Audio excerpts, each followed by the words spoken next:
नमस्कार मेरे विद्यार्थी मित्रों।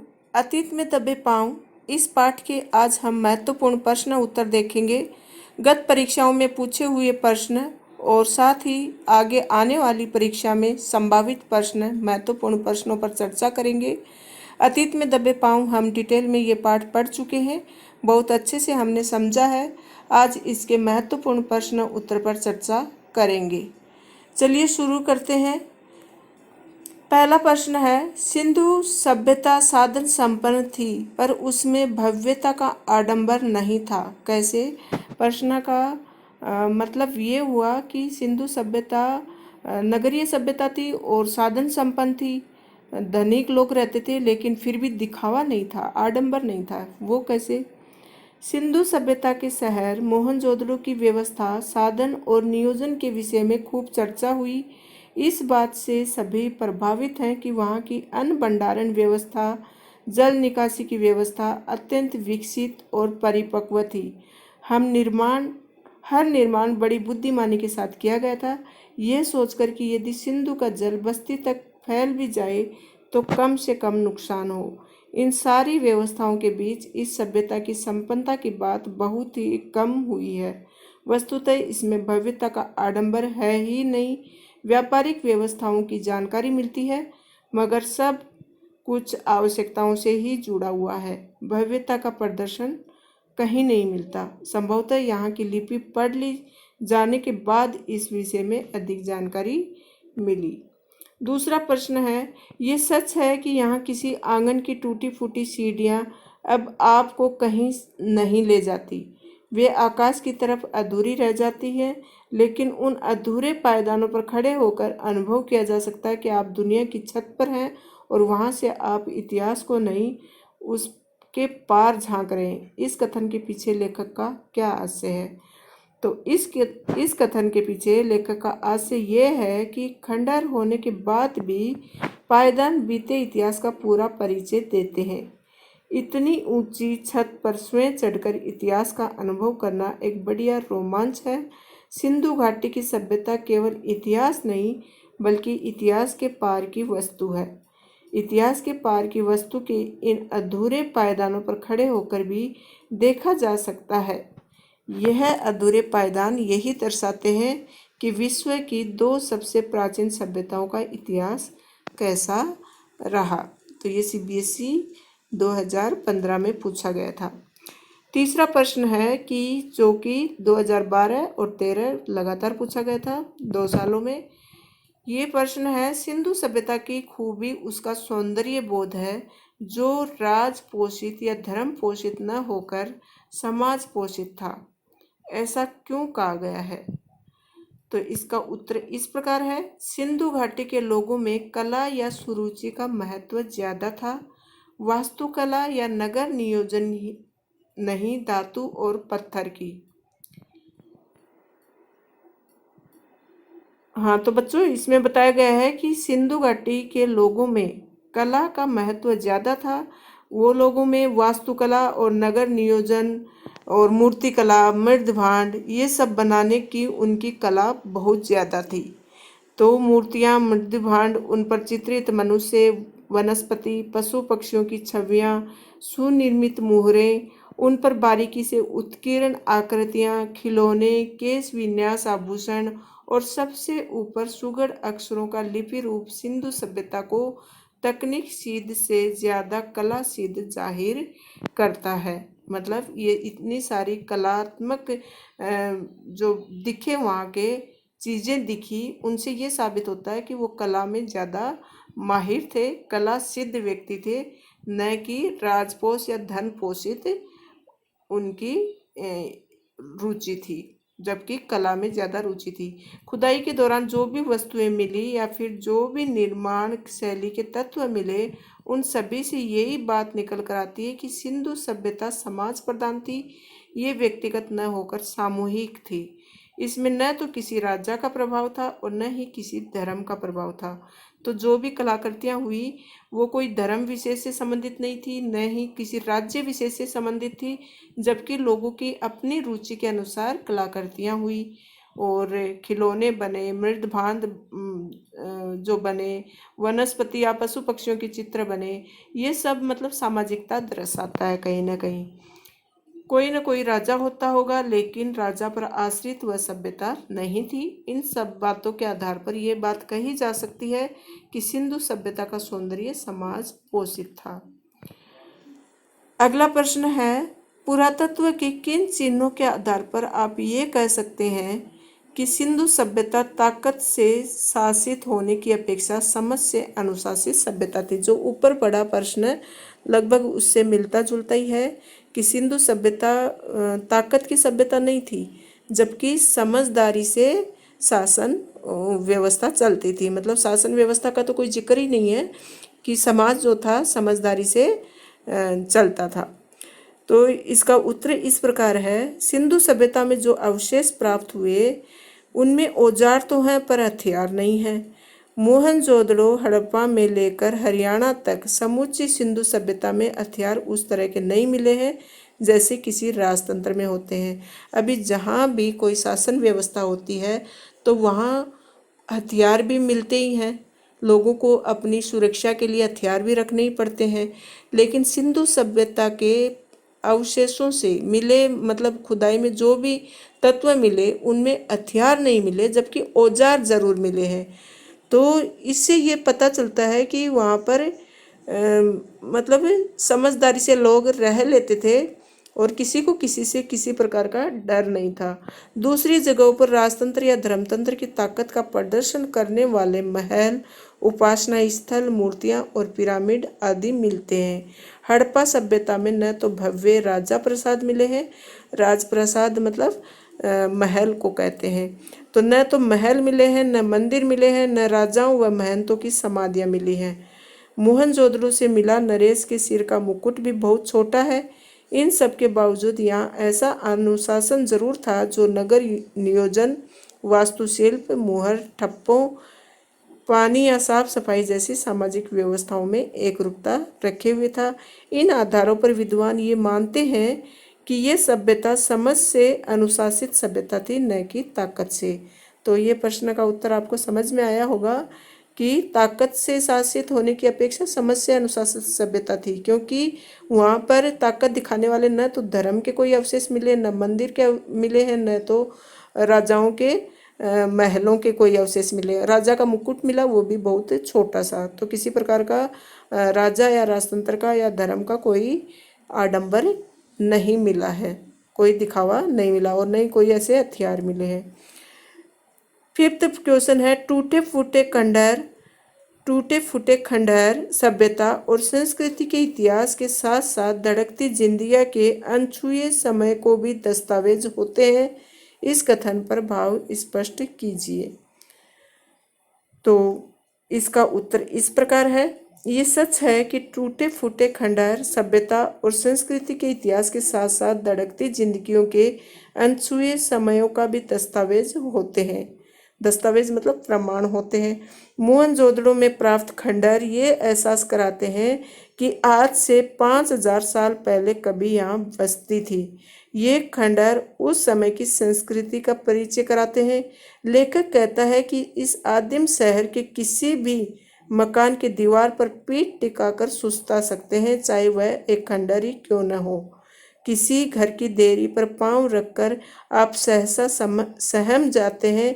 रसोई की खिड़की पर खड़े होकर गंध महसूस कर सकते हैं, या शहर के किसी सुनसान मार्ग पर कान देकर बैलगाड़ी की रुन झुन सुन सकते हैं। तो खंडहर होने के बाद भी ये सब एहसास आपको हो सकता है लेखक के अनुसार। तो इसलिए ये जो हैं खंडहर हैं, टूटे फूटे खंडहर हैं, इनके साथ साथ धड़कती जिंदगियों के अनछुए समयों के दस्तावेज भी प्राप्त होते हैं।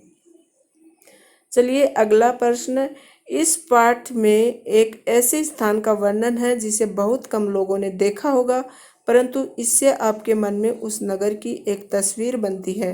किसी ऐसे ऐतिहासिक स्थल जिसको आपने नज़दीक से देखा हो, उसका वर्णन आप अपने शब्दों में कीजिए।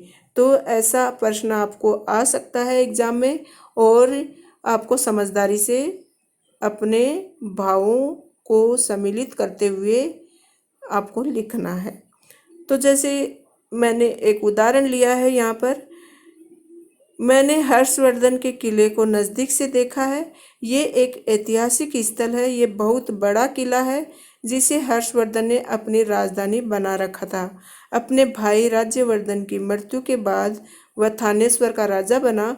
इस किले के चारों ओर प्रत्येक कोने पर ऊंचे ऊंचे स्तंभ हैं। इसके परकोटों पर खूबसूरत मीनाकारी की गई है। अपने अधीनस्थ कर्मचारियों के रहने के महल के साथ ही कमरे बनवाए हुए थे। किले का मुख्य गुंबद बहुत ऊंचा था। इसके साथ ही एक मीना बाजार था जहाँ पर हर प्रकार का साजो सामान बिकता था। ये किला आज भी शांत भाव से खड़ा अपना इतिहास बताता प्रतीत होता है।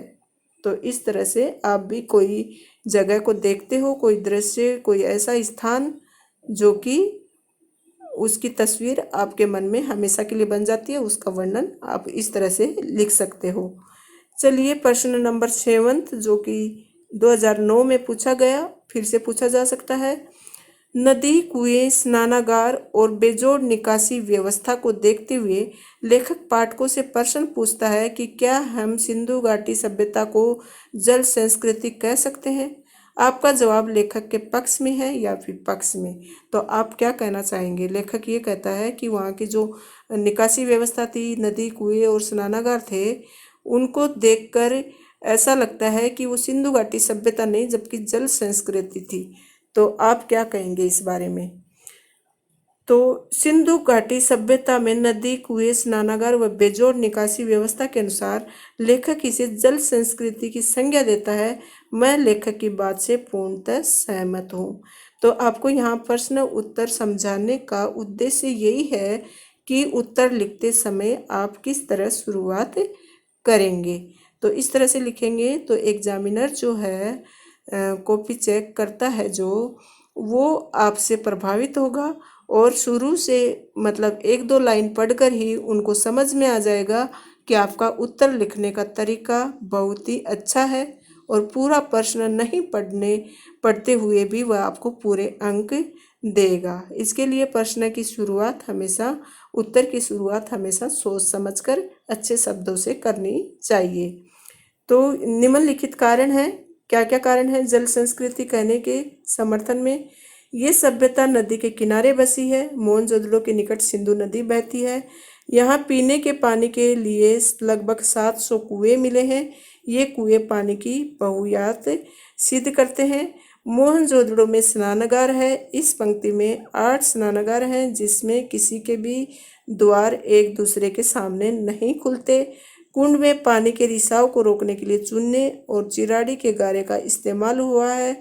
जल निकासी के लिए नालियाँ और नाले बने हुए हैं जो पक्की ईंटों से बने हुए हैं। ये ईंटों से ढके हुए हैं। आज भी शहरों में जल निकासी के लिए ऐसी व्यवस्था की जाती है और मकानों में अलग अलग स्नानागार बने हुए हैं।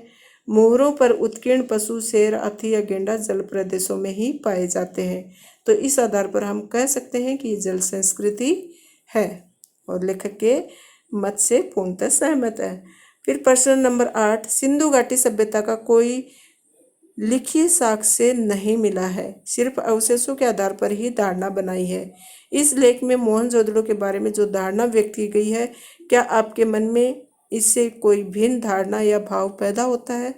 तो ऐसा प्रश्न तो नहीं पूछा जाता है, फिर भी क्योंकि ये समूह में चर्चा करने वाला प्रश्न है और इस तरह का प्रश्न एग्जाम में नहीं आता है, तो इस पर हम चर्चा नहीं करेंगे। चलिए आगे बढ़ते हैं।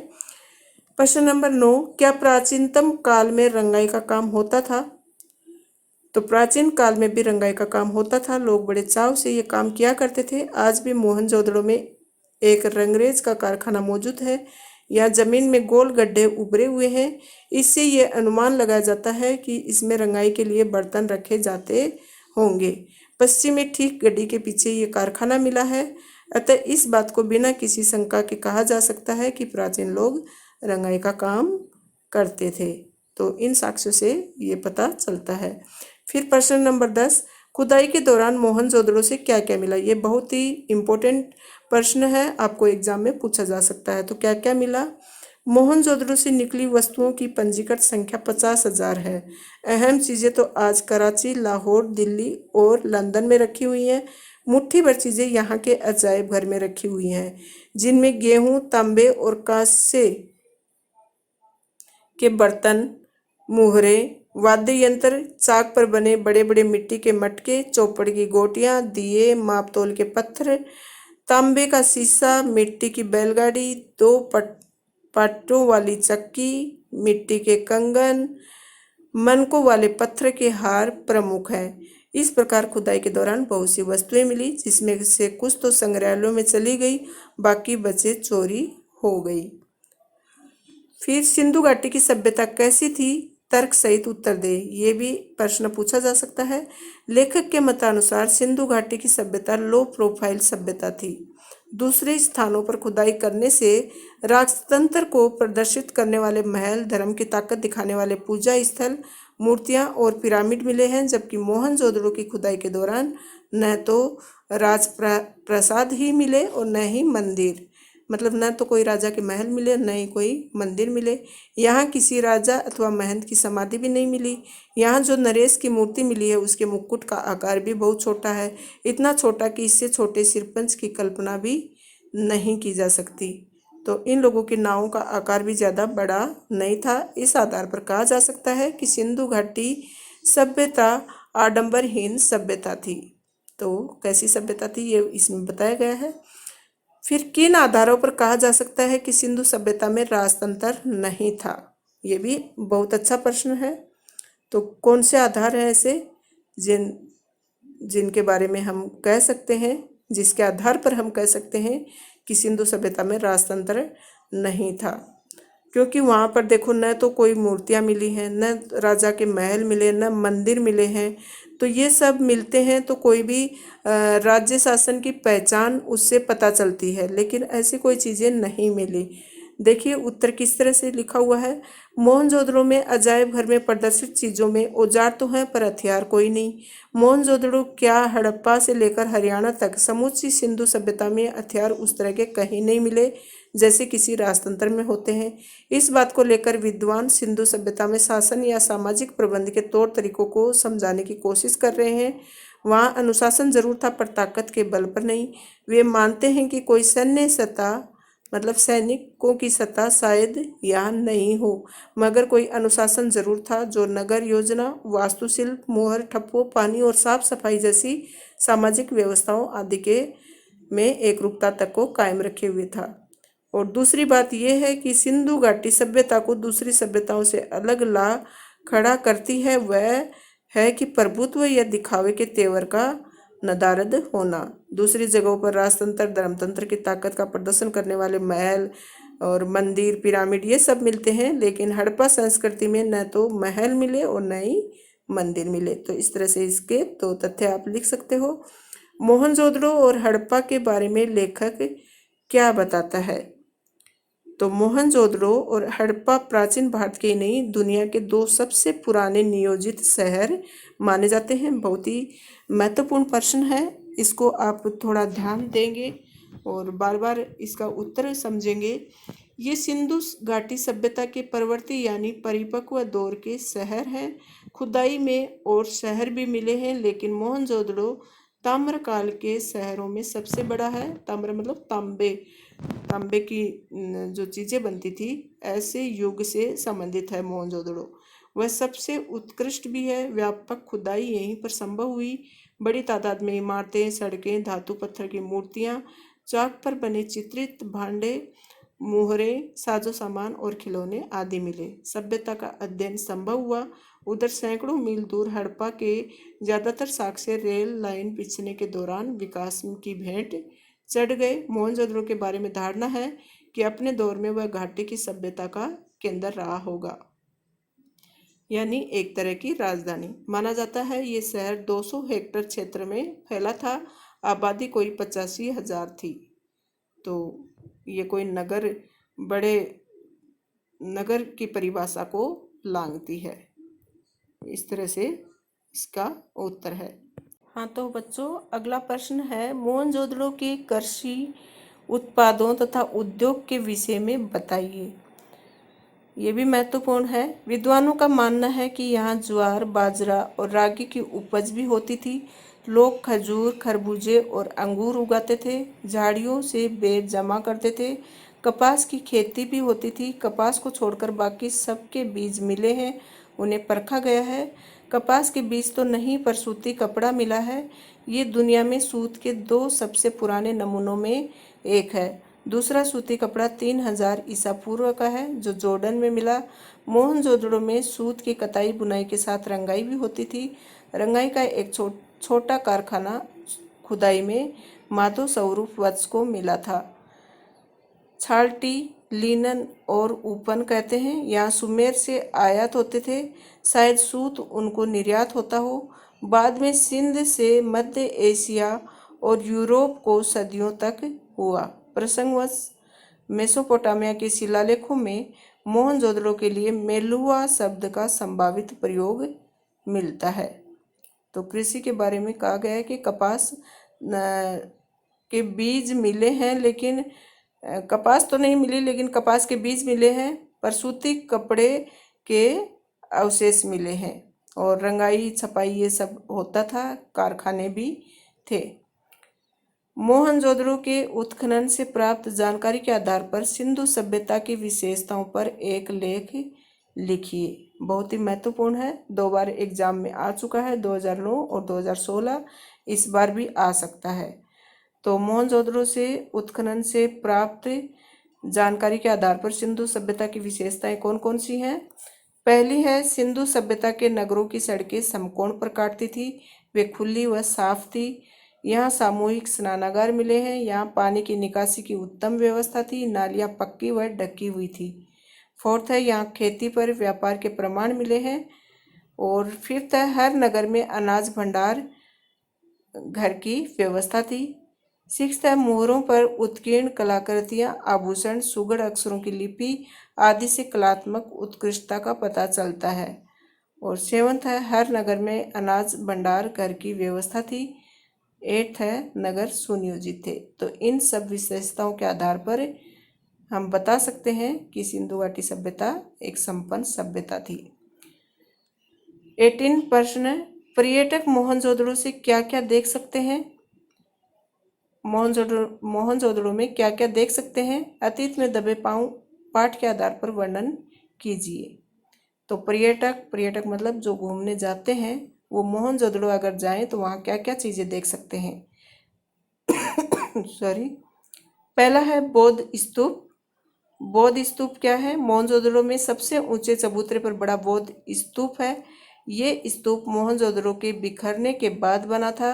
25 फुट ऊंचे चबूतरे पर बना है। इसमें भिक्षुओं के रहने के कमरे भी बने हैं। सेकंड है स्नानागार। यहाँ पर 40 फुट लंबा तथा 25 फुट चौड़ा कुंड बना हुआ है। ये 7 फुट गहरा है। कुंड के उत्तर और दक्षिण में सीढ़ियाँ उतरती हैं। उत्तर में 8 स्नानागार एक पंक्ति में हैं। इसमें एक तरफ 3 कक्ष हैं। और थर्ड है अजायब घर। यहाँ का अजायब घर छोटा ही है। यहाँ काला पड़ गया गेहूँ, तांबे और कांसे के बर्तन, मोहरें, वाद्य, चाक पर बने विशाल मृदभांड, दिए, तांबे का आईना, 2 पाटन वाली चक्की आदि मिले हैं। तो ये सब चीज़ें हमें देखने को मिलेगी अगर हम मोहनजोदड़ो जाते हैं तो। प्रश्न नंबर 19, अतीत में दबे पांव पाठ के आधार पर शीर्षक की सार्थकता सिद्ध कीजिए। मतलब इस पाठ का नाम अतीत में दबे पांव क्यों रखा?